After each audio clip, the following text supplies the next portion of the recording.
Праздник ведьм, вампиров, привидений и прочей нечисти. Совсем недавно его праздновали только в Соединенных Штатах Америки, а сейчас широко распространился во многих других странах. Верно, это праздник Хэллоуин, который решили встретить студенты факультета романо-германской филологии в своем не менее атмосферном корпусе.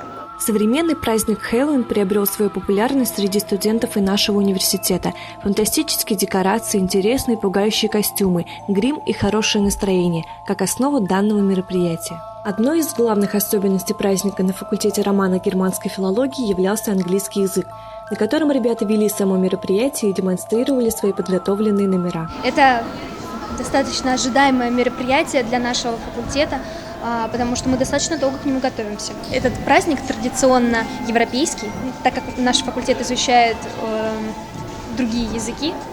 Чтобы проникнуться культурой и понять язык, мы также проводим такие тематические праздники. Каждый из участников Хэллоуина выделялся своей оригинальностью и индивидуальностью.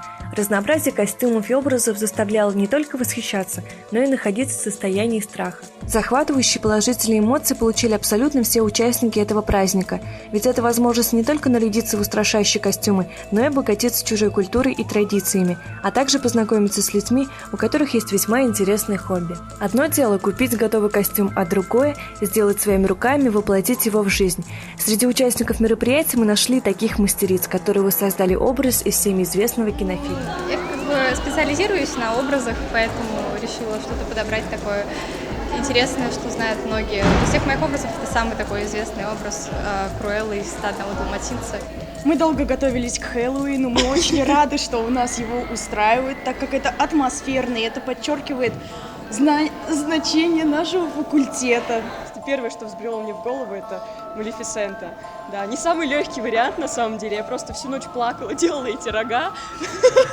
Но сегодня все хотят со мной сфоткаться.